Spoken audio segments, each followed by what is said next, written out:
Your tinnitus has been quiet for weeks, and out of nowhere, it's roaring again. Did something go wrong? I want to walk you through exactly what tinnitus spikes are, what actually causes them, and what to do when one hits. Hello friends, I'm Dr. Maria Morrison. I'm an audiologist and tinnitus specialist, and I too have tinnitus. I still get spikes myself, so I know exactly how alarming they can feel.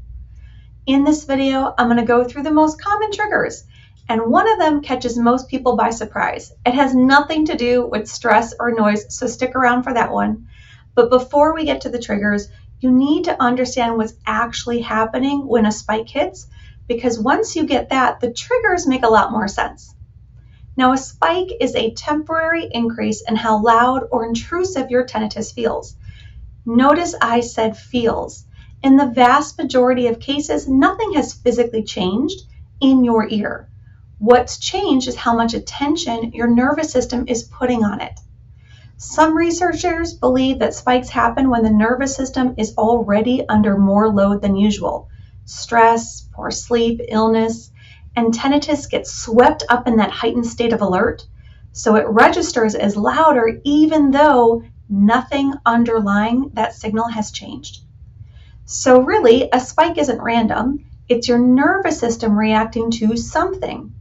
And most of the time, that something is easy to spot once you know what you're looking for. Here are the most common triggers. Stress and anxiety. The most common one by far. Your brain's threat system is more reactive, and tinnitus is one of the things it reacts to. Of course, poor sleep or disrupted sleep. Even one bad night can turn the volume up the next day. Loud noise exposure, so a concert, power tools, even a noisy event without hearing protection. Illness, colds, or sinus congestion, changes in pressure and fluid around the ear can temporarily affect how tinnitus sounds. Caffeine and alcohol, both can affect blood flow and nervous system activity in ways that makes tinnitus more noticeable for some people. Certain medications, always worth a conversation with your doctor, or better yet, your pharmacist, if a new spike lines up with a new prescription.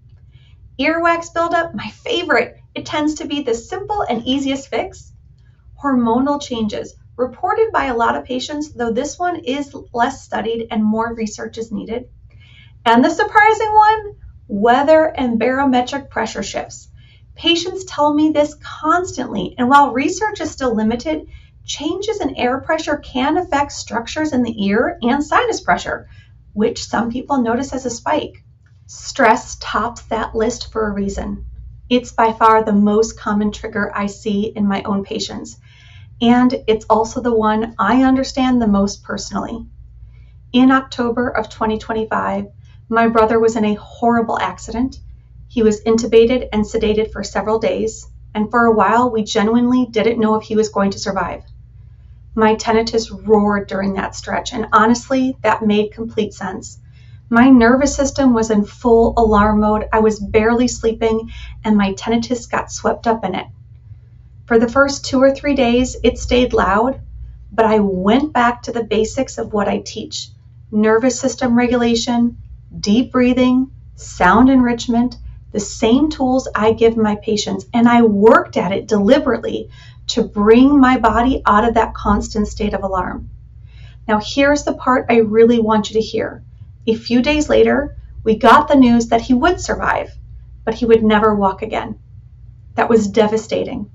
And yet, my tinnitus didn't spike again, not because the situation got easier, it didn't, but because I had already brought my nervous system back down to a place where it wasn't reacting to everything like a 5-alarm fire. That's the whole point of these tools. They don't remove the stress from your life. That would be nice.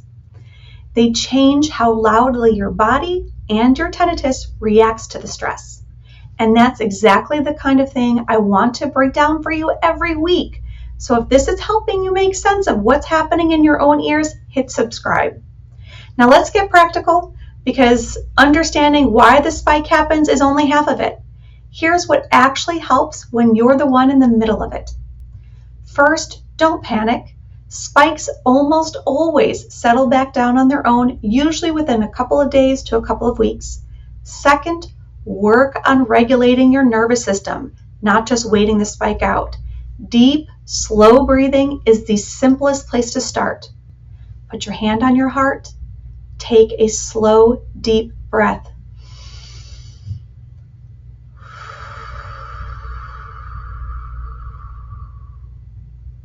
Even just a few minutes of this, it will send your body a clear signal that you are not actually in danger. This is exactly what brought down my own spike before that second piece of hard news. The regulation work I'd already done meant my body wasn't starting from zero when the next wave of stress hit. Third, keep your sound therapy consistent, especially during a spike. This is exactly when your brain needs that steady background signal most, not less. Fourth, if you can, jot down what was going on the day or two before the spike started. Over time, a simple log like this tends to reveal some personal patterns. For a lot of people, it's sleep, for others, it's stress, and for others, it could be noise exposure. Fifth, and this one matters, know the difference between a normal spike and a true red flag. If your spike comes with sudden hearing loss, dizziness, or started right after a head injury, that's not a routine spike. I have a full video on those warning signs and when you want to get seen promptly rather than wait it out. So to recap, spikes are common, usually tied to stress, sleep, noise, illness, or even weather, and they almost always settle back down. The exception being if it comes on with one of the red flag symptoms I mentioned. If spikes are a regular struggle for you, my free tinnitus relief starter guide is a solid place to start. And Rewire, my brain-based tinnitus management program, goes much deeper into the strategies that help your nervous system stop overreacting to tinnitus in the first place. Links are below. I'll see you in the next video, friends. Bye-bye.